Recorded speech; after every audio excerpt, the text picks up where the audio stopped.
America అధ్యక్ష ఎన్నికల దగ్గర పడుతున్న వేళ అగ్రరాజ్యంలో రాజకీయ వేడితో పాటు ప్రాణాపాయ పరిస్థితులు భయాందోళనకు గురిచేస్తున్నాయి. ఇప్పటికే పెన్సిల్వేనియాలోని బట్లర్ ర్యాలీలో మాజీ అధ్యక్షుడు ట్రంప్పై హత్యాయత్నం జరిగిన విషయం తెలిసిందే. అప్పటి నుంచి అప్రమత్తమైన సీక్రెట్ సర్వీసెస్ డిపార్ట్మెంట్ ఇంకా ట్రంప్ సెక్యూరిటీ పటిష్ట భద్రతను ఏర్పాటు చేస్తూ ఉన్నారు. ఈ మేరకు తాజాగా అమెరికా రాజకీయాలను కుదిపేసే మరో సెన్సేషన్ బయటపడింది.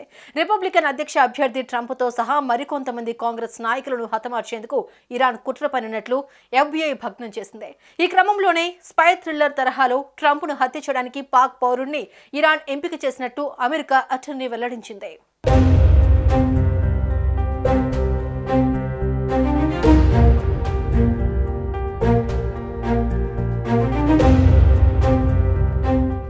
నాలుగున్నరేళ్ల కిందట బాగ్దాద్ విమానాశ్రయంలో జరిగిన రాకెట్ దాడిలో ఇరాన్ రెవల్యూషనరీ గార్డ్స్ అధినేత కాసిం సులేమానీ చనిపోయాడు. అయితే పక్కా ప్లాన్తోనే అమెరికా అతన్ని మట్టుబెట్టినట్టు వెల్లడైంది.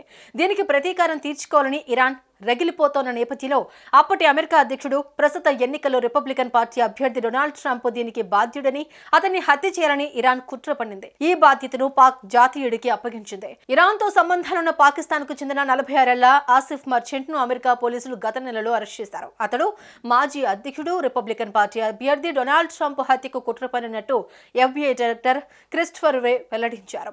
ఇరాన్ చేయించే కాంట్రాక్ట్ మర్డర్ కు కుట్రగా దీనిని ఆయన పేర్కొన్నారు.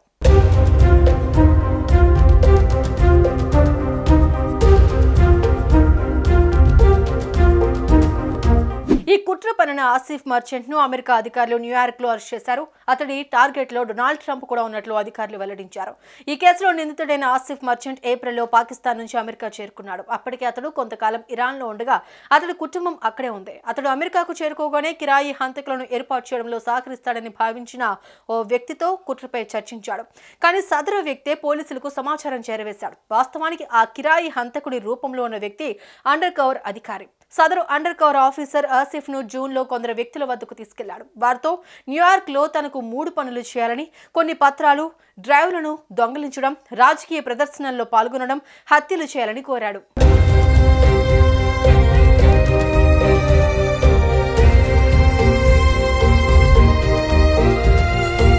ఏదో ఒకసారి డీల్తో ఇది ముగియదని, పలుమార్లు అవసరం పడవచ్చని కూడా మర్చెంట్ ఆ కిరాయి వ్యక్తికి చెప్పాడు.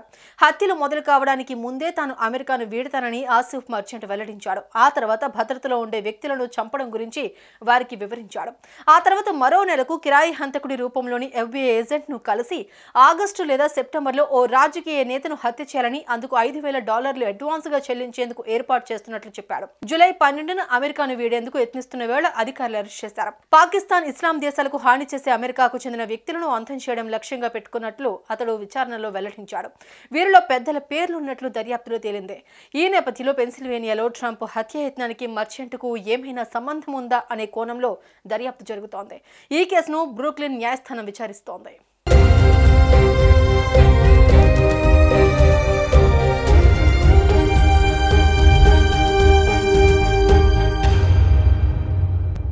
స్పై థ్రిల్లర్ తరహాలో ఇళ్లలో దోపిడీలు, నిరసనలు, ర్యాలీలతో దృష్టి మళ్లించి ఓ రాజకీయ నేతను హతమార్చాలని విస్తృతమైన పథకం వేసినట్టు వెల్లడైంది.